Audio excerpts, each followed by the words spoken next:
Assalamualaikum warahmatullahi wabarakatuh. Bapak-bapak, saudara-saudara sekalian rahimakumullah, mari sama-sama kita buka pertemuan di malam hari ini dengan membacakan basmalah.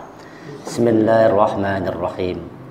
Innal hamdalillah nahmaduhu wa nasta'inuhu wa nastaghfiruh wa na'udzu billahi min sururi anfusina wa min sayyiati a'malina. May yahdihillahu fala mudilla lahu wa man yudlil fala hadiya lahu. Asyhadu an la ilaha illallah wa asyhadu anna Muhammadan 'abduhu wa rasuluh la nabiyya ba'da. Allahumma salli wa sallim ala Muhammad rasulillah wa ala alihi wa sahbihi wa man tabi'ahu wa walahu ila yaumil qiyamah. Rabbi shrah li sadri wa yassir li amri wahlul 'uqdatam min lisani yafqahu qawli. Rabbi zidni ilma warzuqni fahma. Faqala Allah Ta'ala fil Qur'anil Karim, a'udzu billahi minasy syaithanir rajim. Ya ayyuhalladzina amanu taqullaha haqqa tuqatih wa la tamutunna illa wa antum muslimun. Wahai orang yang beriman, bertakwa kepada Allah dengan hak, dengan benar, dan jangan kalian mati kecuali dalam keadaan sebagai seorang muslim. Ya ayuhan nasu taqu rabbakum alladzi khalaqakum min nafsin wahidah wa khalaqa minha zawjaha wa bassa minhuma rijalan katsiran wa nisaa'a wattaqullaha alladzi tasaaluna bihi wal arham innallaha kana 'alaikum raqiba. Ya ayyuhalladzina amanu taqullaha wa qulu qawlan sadida yuslih lakum a'malakum wa yaghfir lakum dhunubakum wa man yuti'illah wa rasulahu faqad faza fawzan 'azima. Alhamdulillah, pertama-tama mari kita panjatkan rasa syukur kita kehadirat Allah Subhanahu wa taala yang masih memberikan kesempatan kepada kita semua, memberikan kesehatan kepada kita semua, memberikan kekuatan, memberikan kemudahan hingga kita bisa hadir di setiap minggu malam atau malam Senin ini di Mushola Miftahul Jannah dalam rangka kita untuk belajar memahami petunjuk Allah Al-Quran dan memahami sunnah-sunnah Rasulullah. Mudah-mudahan apa yang kita lakukan tercatat sebagai amal kebaikan di sisi Allah Subhanahu wa taala, diganjar dengan pahala berlipat ganda. Karena sangat istimewa orang-orang yang mau belajar ilmu agama ini adalah orang-orang istimewa. Kata Rasulullah, apabila Allah menghendaki kebaikan kepada seseorang, maka dia akan diberikan pemahaman terhadap agamanya. Itu tanda orang yang telah diberikan Allah kebaikan. Maka kita bersyukur bahwa kita masih diketuk hatinya oleh Allah untuk peduli terhadap petunjuknya Al-Quran. Karena banyak sudah orang-orang yang meninggalkan jauh Al-Quran. Jangankan untuk memahaminya, membacanya saja sudah banyak orang yang meninggalkan Al-Quran itu. Wa qala Rasul, ya Rabbi inna qawmi tahadu hadzal Qur'ana mahjura. Berkata Rasul, ya Allah, ya Tuhanku, ya Rabbi, inna qawmi tahadu, sesungguhnya aku mengkhawatirkan umatku ini pada satu saat nanti, kata Rasulullah, hadzal Qur'ana mahjura. Mereka terhadap ini Al-Quran mahjura. Mereka mengabaikan, mereka mengacuhkan, mereka masa bodoh, tidak peduli terhadap petunjuk Allah Al-Quran. Dan itu terjadi.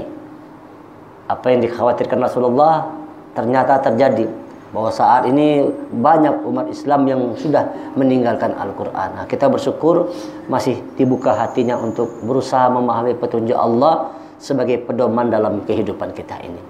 Karena Al-Quran itulah dia siratal mustaqim. Ketika Dr. Zakir Naik ditanya oleh orang gitu kan, apa itu siratal mustaqim? Lalu Zakir Naik menjawab, siratal mustaqim adalah Al-Quran.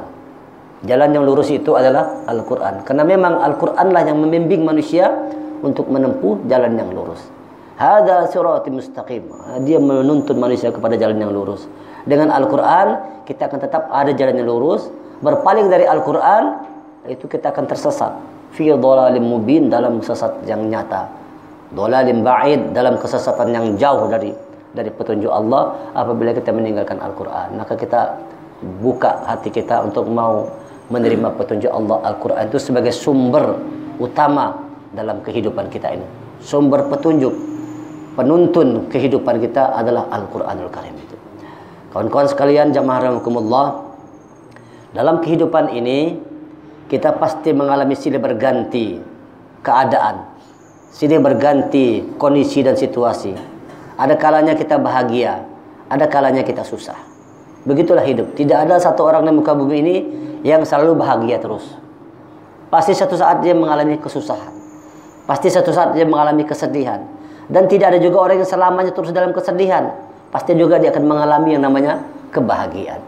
Jadi ada suka, ada duka, ada susah, ada senang, silih berganti. Kadang-kadang kita lapang, kadang-kadang kita sempit, kadang-kadang kita mengalami keberuntungan, kadang-kadang kita rugi, kadang-kadang kita mendapat peluang, kadang-kadang kita mendapatkan problem, masalah dalam kehidupan. Itulah roda kehidupan yang berputar, silih berganti antara kebahagiaan dan kesedihan, antara keberuntungan dan kerugian. Di sini diperlukan sikap kita sebagai orang beriman. Kata Rasulullah, orang beriman itu sikapnya sungguh memukau. Ketika dikasih Allah dia kesenangan, dia bersyukur. Dan ketika dikasih Allah dia kesusahan, dia bersabar. Nah, ini orang beriman. Nah, ada orang kebanyakan ketika senang dia poya-poya, ketika susah dia bersedih yang sangat luar biasa. Nah, padahal bisa jadi di balik kesusahan itu, di balik sesuatu yang tidak kita senangi, justru di situ ada kebaikannya. Sebagaimana firman Allah dalam surah Al-Baqarah ayat 216. Kutiba alaikumul qital wa huwa kurhul lakum. Wa asa an takrahu syai'an wa huwa khairul lakum. Wa asa an tuhibbu syai'an wa huwa syarrul lakum. Wallahu ya'lamu ma ta'lamun. Diwajibkan atas kalian berperang. Meskipun berperang itu tidak kamu sukai. Kadang-kadang kita mengalami sesuatu hal yang kita tidak sukai. Disuruh berperang kan kita tidak suka zaman Rasulullah. Orang diajak berperang itu sesuatu yang tidak menyenangkan. Karena kita mengalami kesulitan yang luar biasa dan ancamannya kita bisa dibunuh, mati terbunuh. Nah, kata Allah, diwajibkan atas kamu berperang meskipun berperang itu tidak kamu sukai. Tetapi bisa jadi kata Allah, sesuatu yang tidak kamu sukai, wa asa an takrahu syai'an wa huwa khairul lakum, itu baik bagimu. Bisa jadi sesuatu yang tidak kita senangi itu baik, selalu ada hikmah setiap peristiwa yang kita alami. Corona ini siapa yang senang sama corona? Kita tidak suka semua kan dengan keadaan yang seperti sekarang. Tapi kata Allah bisa jadi di balik sesuatu yang buruk itu, di balik sesuatu yang tidak kita senangi, di situ ada kebaikan. Barangkali dengan ini cara Allah untuk kita bertobat, untuk kita mengingatkan, untuk kita sadar bahwa kematian itu sudah semakin dekat di depan mata kita. Dengan begitu kita semakin mawas diri, semakin hati-hati. Dengan begitu kita semakin sadar betapa kuasanya Allah. Hanya makhluk kecil sudah bisa meluluh lantakkan dunia ini. Perekonomian dunia hancur luluh lantak, bukan cuma Indonesia, tapi dunia mengalami gejolak ekonomi, gejolak peradaban, gejolak persoalan hidup yang besar hanya dengan makhluk Allah yang kecil saja. Lalu dari situ tumbuh keyakinan kita bahwa Allah Maha Besar. Nah, kalau bagi orang beriman, dia tetap melihat suatu peristiwa yang buruk, itu bisa jadi ada kebaikan di dalamnya. Karena Allah mengatakan, wa asa an takrahu syai'an wa huwa syarrun wa huwa khairul lakum. Sebaliknya, wa asa an tuhibbu syai'a wa huwa syarrul lakum. Bisa jadi engkau menyukai sesuatu, cinta terhadap sesuatu, justru itu buruk bagimu. Nah, belum tentu orang kalau dapat senang itu baik dia. Bisa jadi banyak keburukan di dalamnya, lalu lupa diri, lalu lupa dengan kebesaran Allah dan sebagainya. Maka Allah tidak ada yang batil. Setiap peristiwa, setiap kejadian yang Allah berikan kepada kita, Rabbana ma khalaqta hadza batila. Tidak ada yang sia-sia, tidak ada yang batil. Selalu ada hikmah di balik kejadian yang kita alami. Kita mengalami kesusahan, selalu ada kebaikan di balik kesusahan yang kita alami. Bapak Ibu rahimakumullah, kawan-kawan sekalian, ada satu doa yang diajarkan oleh Rasulullah ketika kita mengalami persoalan dalam hidup kita ini. Dan biasanya persoalan hidup kita itu berkutat di antara 8 aja. Nanti kita terangkan persoalan hidup kita itu biasanya berputar-putarnya di antara 8 masalah ini aja. Maka Rasul mengajarkan bagaimana caranya kita supaya terhindar dari 8 masalah ini. Terhindar dari 8 kesulitan ketika ada sesuatu yang datang kepada kita. Bagi banyak doa Rasulullah diajarkan sama kita, disuruh berdoa pagi petang. Allahumma inni a'udzubika minal hammi wal hazan. Kira-kira ini jemaah sudah hafal semua kalau Allahumma inni a'udzubika minal hammi wal hazan wa a'udzubika minal ajzi wal kasal wa a'udzubika minal bukhli wal jubni wa a'udzubika minal gharabi daini wa qahrir rijal. 8. Ini 8 persoalan, 8 problem yang biasanya menyerang, menimpa manusia. Allahumma inni a'udzubika minal hammi wal hazan. Ya Allah, ya Tuhanku, aku berlindung kepadamu minal hammi wal hazan, dari kesusahan dan kesedihan. Tentu kita mengalami kesusahan. Di zaman-zaman corona ini kita mengalami kesusahan. Kalau susah cari duit, susah gawian, semua susah. Anak sekolah susah, anak begawi susah. Kita mengalami kesusahan. Maka kita berlindung kepada Allah supaya dihindarkan daripada kesusahan. Kalaupun Allah memberikan kita kesusahan, kesulitan, selalu Allah memberikan solusi dari masalah yang kita hadapi. Maka bagi orang beriman, tidak ada yang susah sebenarnya. Bagi orang beriman itu tidak ada yang sulit sebenarnya. Kenapa? Setiap kesulitan selalu ada kemudahan. Fa inna ma'al usri yusra, inna ma'al usri yusra. Maka di setiap kesulitan ada kemudahan. Di setiap kesulitan ada kemudahan. Selalu Allah memberikan kemudahan dari kesulitan yang kita hadapi. Berdoa kepada Allah, Allahumma inni a'udzubika minal hammi wal hazan. Ya Allah, aku berlindung kepadamu dari kesusahan dan kesedihan. Karena sudah orang itu sudah terlilit dengan kesusahan, itu semua terlihat seperti gelap aja. Sudah susah kalau. Lalu bisa orang menjadi putus asa. Orang kalau sudah susah ini bisa membuat orang menjadi putus asa. Susah. Merasa hidup itu susah semua. Sulit terus. Waktu bujangan merasa susah. Setelah punya istri merasa susah juga. Dulu waktu belum punya anak susah. Susah hatinya. Setelah punya anak susah juga. Nah, ini merasa susah terus. Waktu kada punya duit merasa susah. Dikasih Allah jadi orang sugih susah juga. Minta perlindungan kepada Allah supaya terhindar dari yang namanya kesusahan. Kalaupun Allah menguji kita dengan kesusahan, kita minta supaya Allah memberikan solusi dari persoalan yang kita hadapi. Allahumma inni a'udzubika minal hammi wal hazan. Terhindar dari kesusahan dan kesedihan. Orang beriman jangan terlalu banyak sedih dalam hidupnya. Wala takhafu wala tahzanu wala tahinu wala tahzanu. Allah katakan dalam Quran, wala tahinu, jangan engkau merasa hina, wala tahzanu, jangan engkau merasa sedih hati, wa antumul a'laun, engkau adalah orang yang di atas, in kuntum mu'minin, jika engkau orang yang beriman. Jadi kesusahan dan kesedihan yang Allah timpakan kepada kita itu dalam rangka untuk nambah iman. Datang masalah, bertambah iman kepada Allah. Setiap datang persoalan, bertambah iman. Ini cara benar menyikapi persoalan. Jangan sampai datang susah, datang masalah, datang kesedihan, bawaannya keluh kesah terus. Bawaannya berkeluh kesah aja. Padahal keluh kesah tidak menyelesaikan masalah. Yang ada kita tambah mumet kepala kita, tambah puyeng, bisa stres dan sebagainya. Harusnya dengan masalah, dengan kesedihan datang, menambah iman. Kenapa kata Allah? Wala tahinu, wala tahzanu. Jangan kau lemah, jangan kau merasa hina, wala tahzanu. Jangan engkau merasa sedih hati.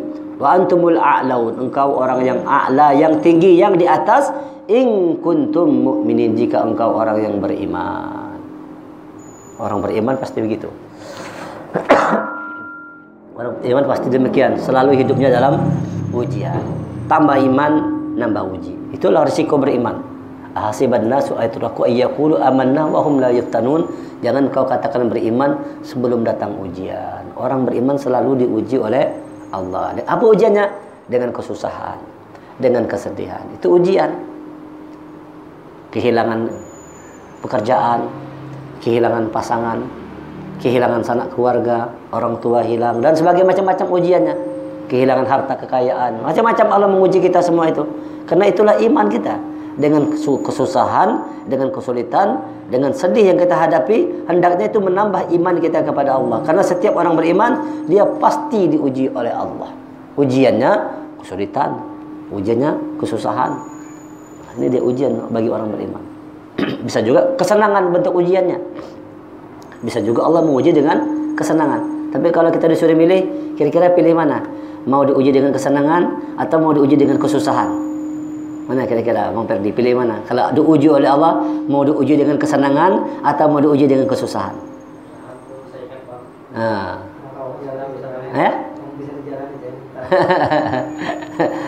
Biasanya kita lebih orang kalau disuruh milih antara dua, pilih mana? Mau diuji dengan kesenangan, hidup kaya raya, atau diuji dengan kesusahan? Mana lebih nyaman kira-kira kalau kita mendapat ujian? Jar kawan ulun yang diuji dengan kekayaan pang jar. Hah? Iya majuro. Ya, tapi itu bergantung bagaimana kita menyikapinya. Kita menyikapinya. Jadi berlindung kepada Allah, minta supaya kita, karena tidak ada jaminan kalau kaya juga bahagia. Kalau banyak juga orang kaya yang susah. Sudah kaya tapi dia tetap merasa kesusahan, sulit dalam hidupnya. Nah, itu begitu. Karena kuncinya tadi bukan soal kaya atau miskin, susah atau senang, itu fenomena kehidupan. Kita mengalami senang, kita mengalami kesusahan. Yang terpenting bagaimana iman. Dengan segala macam bentuk ujian yang Allah berikan kepada kita, kuncinya iman. Seperti yang kita katakan minggu kemarin, kuncinya adalah iman. Jadi dalam kondisi seperti apapun, bagi orang beriman tidak ada masalah. Kaya alhamdulillah, tetap dia bersyukur, tetap dia ingat sama Allah. Ketika susah, alhamdulillah, dia tetap bersabar, tidak berkeluh kesah. Nah, ini dia. Dan Rasulullah mengajarkan doanya supaya kita kuat menghadapi kesusahan kesedihan, berlindung kepada Allah minal hammi wal hazan. Ini yang pertama dan yang kedua. Yang ketiga, wa'udzubika minal ajzi wal kasal. Aku berlindung kepada Allah dari kelemahan, dan kemalasan. Minal ajzi wal kasal, dari lemah dan malas. Biasanya kalau sudah orang lemah, bawaannya malas. Berlindung kepada lemah jiwa, lemah batin. Ada orang tampak kuat tapi lemah jiwa. Sebaliknya ada orang tuh tampak fisiknya lemah tapi jiwa kuat. Orang yang sudah tua, kaya-kaya misalnya itu kan secara fisik lemah tapi jiwa kuat. Nah, kita minta kepada Allah supaya diberi Allah tuh kekuatan, terhindar, dijaga oleh Allah dari sifat lemah jiwa kita. Ya, ketika datang susah jangan lemah jiwa kita. Orang kalau sudah lemah jiwa itu malas berbuat apa-apa, jiwa sudah lemah.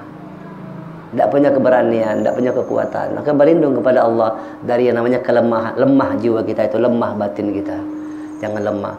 Kalau fisik mungkin dia akan lemah memang. Sunatullahnya fisik lemah. Tapi kalau selama dia ada iman, jiwanya tidak pernah lemah. Apa buktinya tuh banyak orang yang sudah kaya-kaya kalau tetap ke masjid. Subuh-subuh, hari dingin, hujan, tetap dia ke masjid. Padahal sudah kaya-kaya. Ada anak muda padahal masih gagah kalau jarang ke masjid. Jarang ke musola. Tengok di musola kita nih, mana yang lebih banyak? Kaya-kaya atau anak muda lebih banyak? Iya kan? Coba sebelah. Mana lebih banyak di musola kita? Di musola kita ini aja nih. Banyak yang muda tuh banyak kaya-kayanya. Nah, kalau kaya lebih banyak. Anak muda satu kan. Ya kan? Kenapa itu? Barangkali secara fisik lemah, tapi jiwa kuat. Nah, ini dia.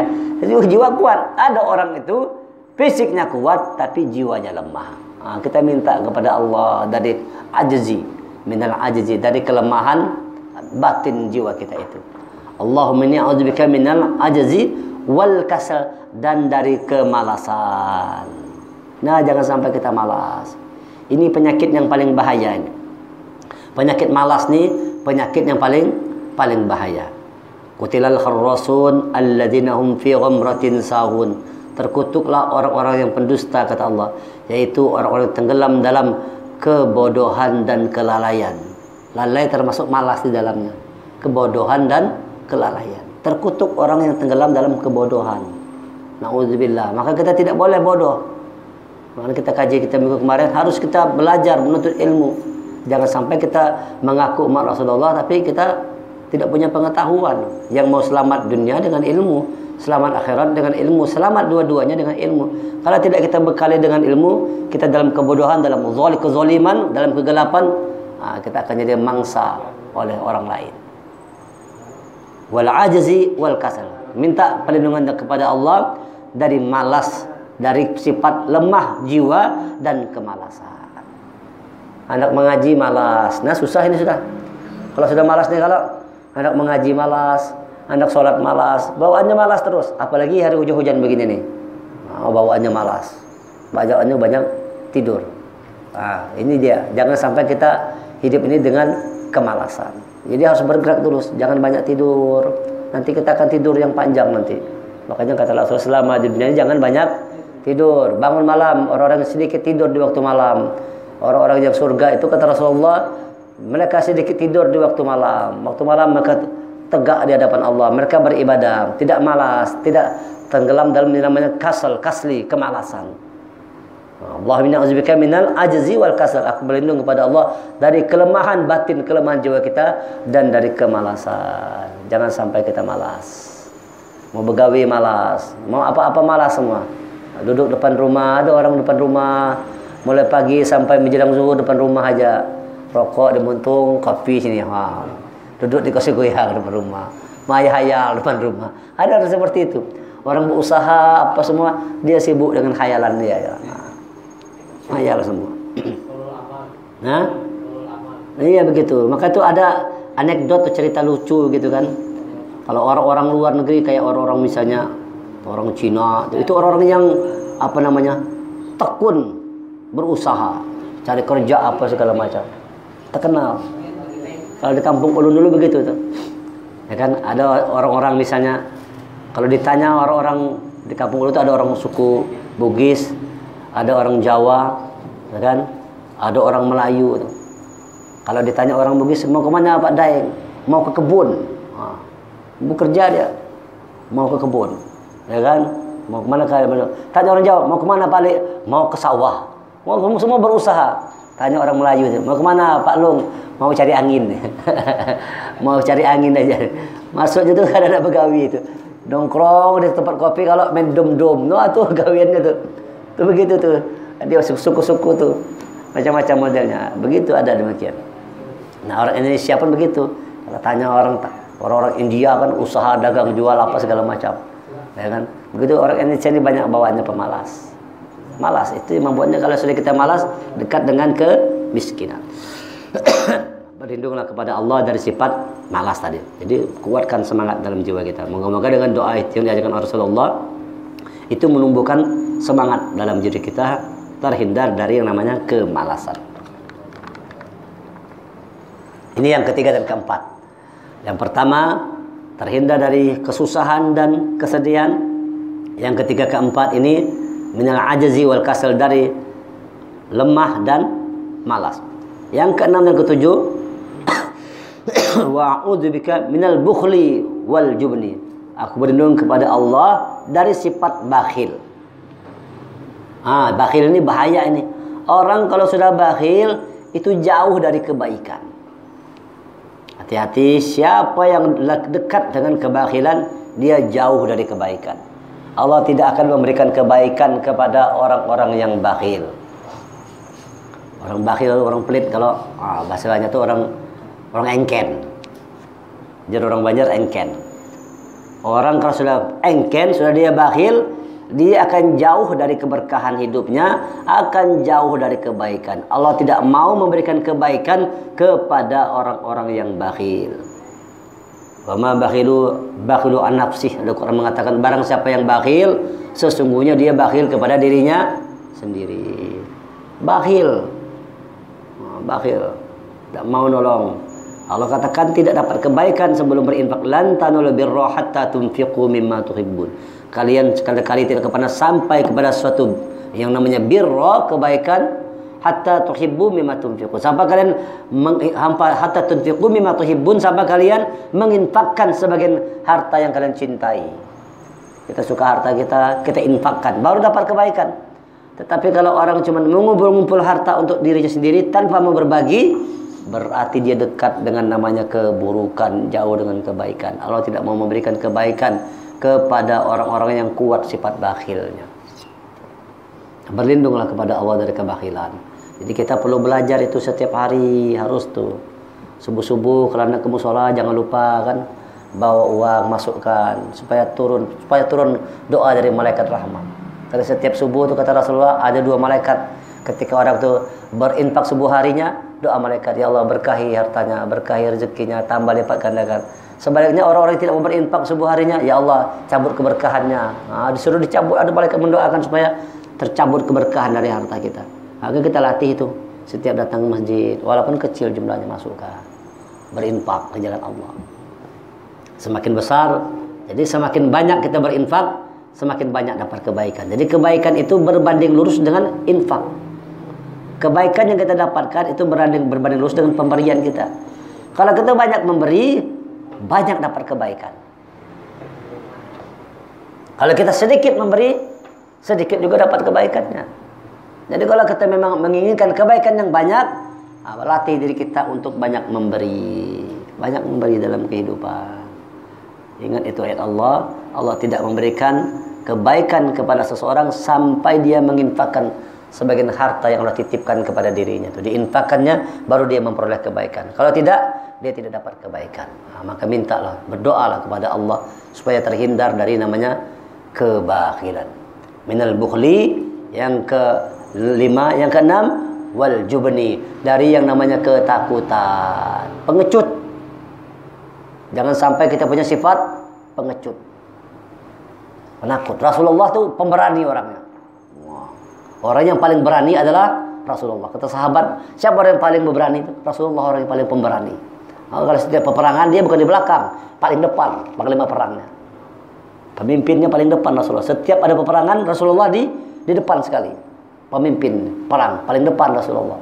Itu baru namanya pemimpin, pemberani. Kalau sekarang kan yang di depan anak buah, kalau prajurit dibuat komandan di kantor aja. Komandan tinggal perintah aja. Anak prajurit yang tempur, mati prajurit, komandan nyamban di kantor. Nah, zaman Rasul tidak. Rasulullah panglima perang, beliau paling depan sekali. Kenapa? Kata sahabat, orang yang paling berani adalah Rasulullah. Nah, ketika terjadi musibah gempa Rasulullah yang pertama kali keluar dari kota Mekah. Keberanian Rasulullah sangat luar biasa. Jangan sampai kita ada sifat penakut, pengecut. Nah, kalau sudah orang itu punya sifat pengecut, penakut, gagal dalam kehidupan.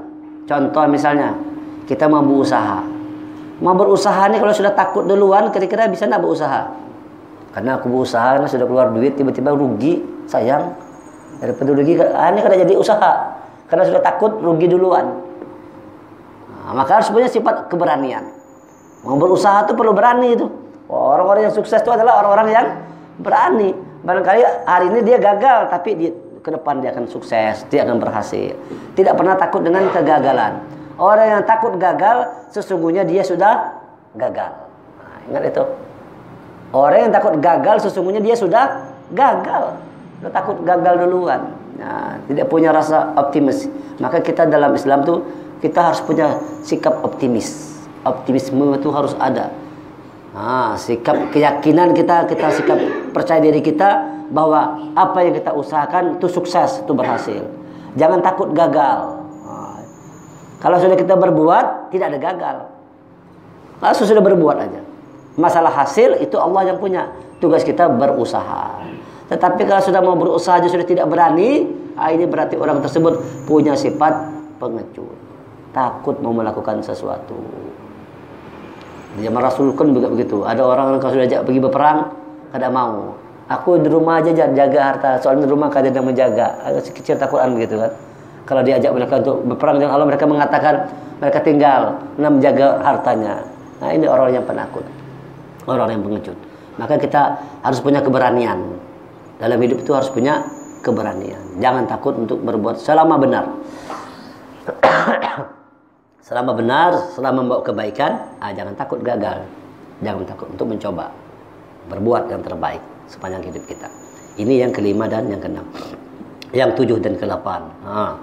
Walaghabatid daini wa a'udzubika minal ghalabatid daini. Aku berlindung kepadamu ya Allah dari pengaruh hutang. Ini masalah kita nih, kadang-kadang banyak hutang. Hutang sana sini. Ada walau orang tampak sukses, ya kan? Biasanya kalau perusahaan-perusahaan besar itu kan tampaknya hebat, tapi hutangnya banyak. Padahal jauh lebih hebat itu walau punya toko kecil tapi tidak punya hutang. Usahanya kecil aja, tapi mandiri, tidak ada beban hutang. Sementara perusahaan besar-besar tuh hutangnya besar juga.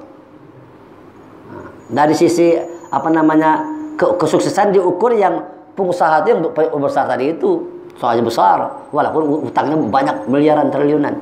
Padahal yang lebih baik itu adalah orang yang walaupun usahanya kecil, tapi dia tidak ada hutang.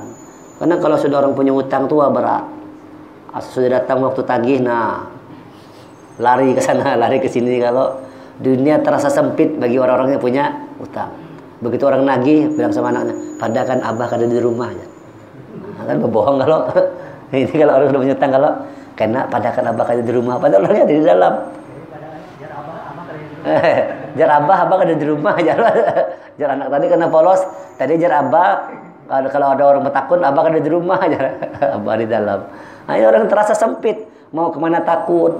Kalau sudah orang dijerat hutang ini luar biasa sekali. Dunia yang luas terasa sempit. Tidak berani kemana-mana, takut. Kalau punya kesal takut tagih orang hutang. Coba kalau kita tidak punya hutang, enak enggak? Wah, enak. Kadang-kadang ada orang tuh suka maksa. Karena hendak punya mobil, contohnya punya mobil baru, kalau ngutang aja, ngutang.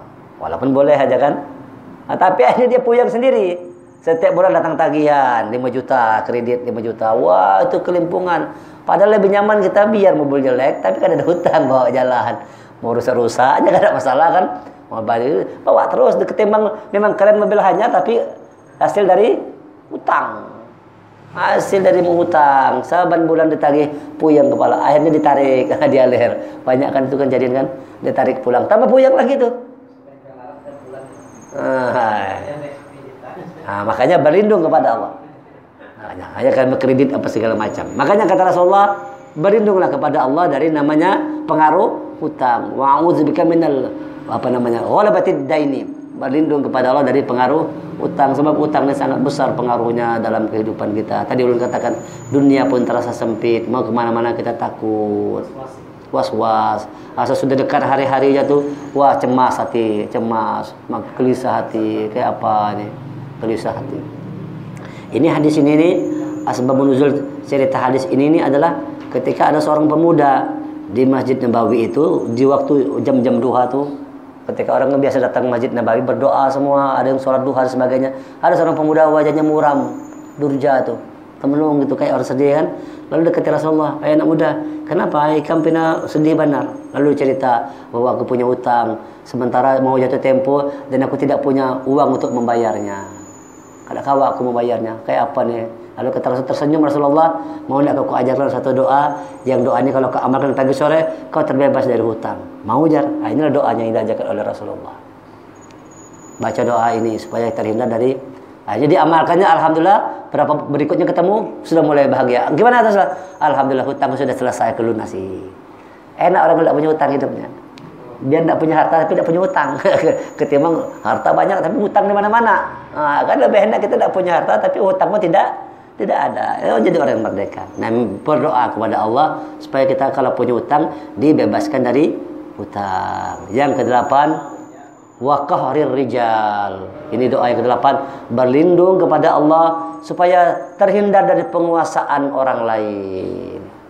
Kalau sudah kita dikuasai orang lain, bahasanya itu diperbudak oleh orang lain. Itu kada nyaman. Siapa? Siap bos, itu kada nyaman kita. Sudah dikuasai oleh orang lain. Orang itu biasanya dia bisa dikendalikan, bisa diatur kalau termakan budi, atau terhutang, atau makan gaji dan sebagainya, atasan dan bawahan. Dikuasai, dikendalikan oleh orang lain. Lalu tidak bisa berbuat apa-apa. Lalu tidak berani mengatakan yang benar. Asal istilah itu ada namanya asal bos senang. Ya kalau sudah orang di bawah kuasa orang lain kan gimana? Siapa? Bagus pak. Padahal salah. Karena untuk menyenangkan bosnya tadi itu. Karena dengan itu dapat uang dia. Yang penting bapak senang. Yang penting bos senang.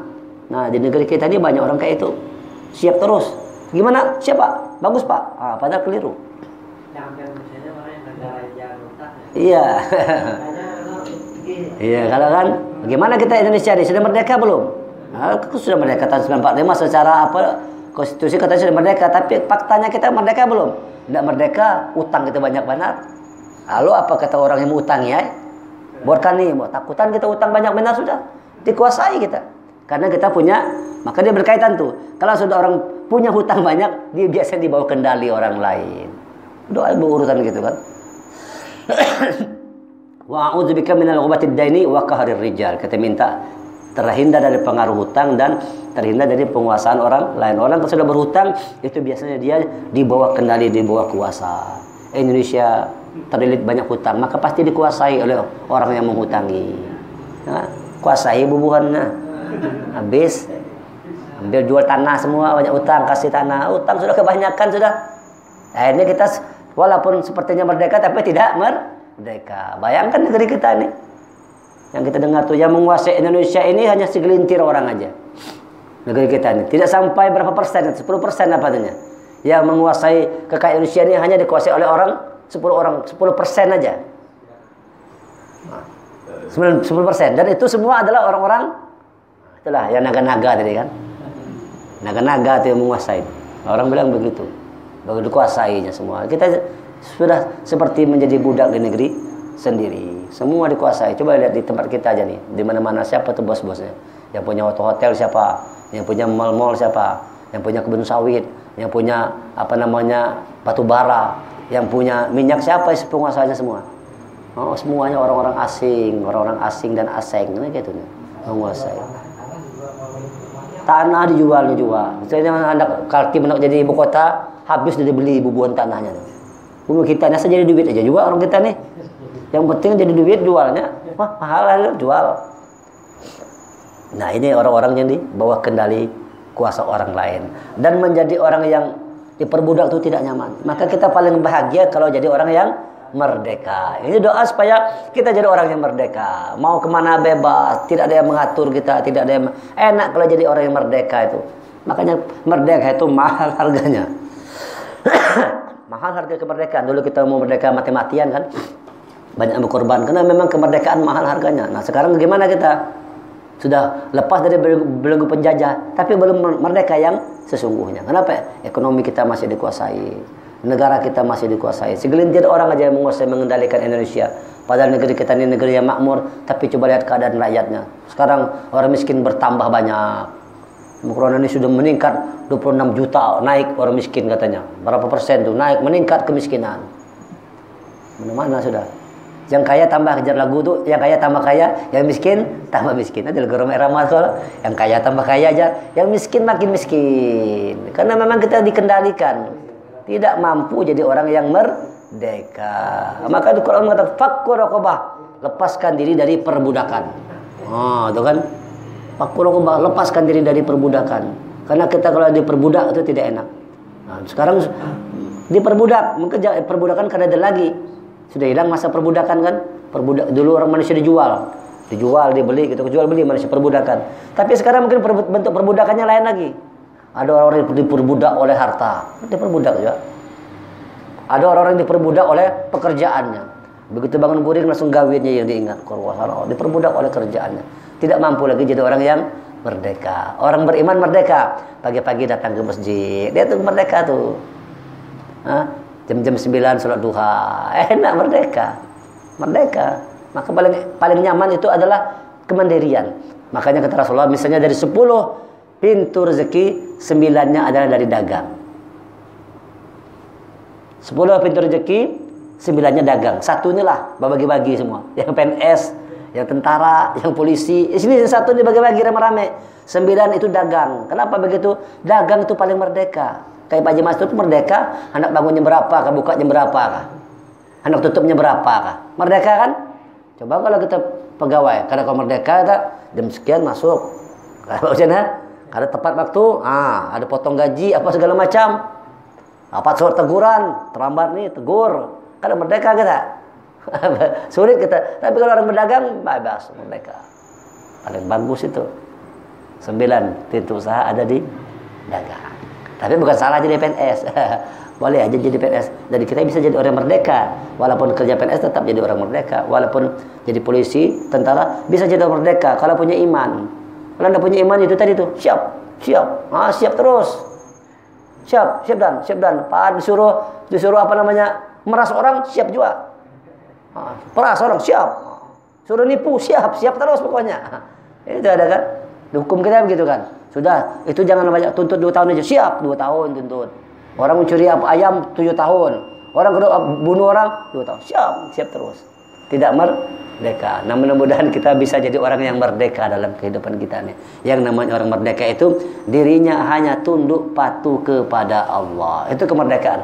Siapa yang menyiapkan dirinya untuk diatur oleh Allah, dia akan jadi orang yang merdeka. Tapi orang yang tidak mau diatur oleh Allah, tidak mau ikut aturan Allah, dia pasti jadi budak dari dunia ini. Diperbudak oleh bosnya, pekerjaannya, hartanya dan sebagainya. Oleh karena itu, jadilah kita ini hamba-hamba Allah. Kalau kita menjadi hamba Allah, kita merdeka. Tapi kalau kita tidak mau menjadi hamba Allah, kita akan dihamba oleh yang lainnya. Na'udzubillah. Hilang kemerdekaan kita. Minta kepada Allah supaya bisa jadi orang yang merdeka. Ini doa untuk terhindar dari 8 persoalan. Allahumma inni a'udzubika minal hammi wal hazan wa a'udzubika minal ajzi wal kasal wa a'udzubika minal bukhli wal jubni wa a'udzubika minal ghalabatid daini wa qahrir rijal. Mudah-mudahan kita dihindarkan dari 8 persoalan dalam kehidupan kita ini. Subhanakallahumma bihamdika asyhadu an la ilaha illa anta astaghfiruka wa atubu ilaik. Kita tutup pertemuan dengan membacakan hamdalah. Alhamdulillahirabbil alamin. Assalamualaikum warahmatullahi wabarakatuh.